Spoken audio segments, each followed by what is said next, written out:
کیا جنابت کی حالت میں انسان روزہ رکھ سکتا ہے یا نہیں رکھ سکتا؟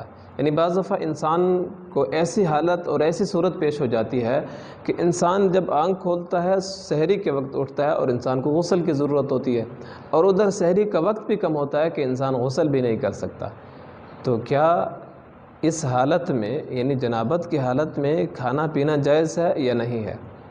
تو اس صورت میں انسان ہاتھ منہ دھو کر کھانا کھا لے، یعنی سحری کھا لے، روزہ رکھ لے، اور اس کے بعد غسل کر لے۔ البتہ غسل کا طریقہ یہ ہوگا کہ جب غسل کیا جائے گا روزے کی حالت میں، تو روزے کی حالت میں نہ غرارے کرنے ہیں اور نہ ناک کی نرم ہڈی تک پانی پہنچانا ہے، یہ دو کام نہیں کرنے۔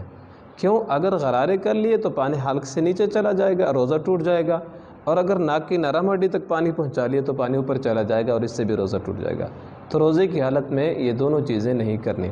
عام حالت میں جس طرح وضو کیا جاتا ہے اور وضو کے لیے کلی کی جاتی ہے، تو اس طرح کلی کی جائے گی اور ناک میں بھی اس طرح پانی ڈالا جائے گا جیسے کہ عام طور پر وضو کی حالت میں اور وضو کی صورت میں ڈالا جاتا ہے۔ روزہ کس چیز سے افطار کرنا چاہیے؟ سب سے پہلے تو روزہ کھجور سے افطار کرنا چاہیے۔ اگر کھجور نہ ہو تو اس کے علاوہ پانی سے افطار کر لینا چاہیے، یا پھر دودھ سے یا شربت وغیرہ سے روزہ افطار کر لینا چاہیے۔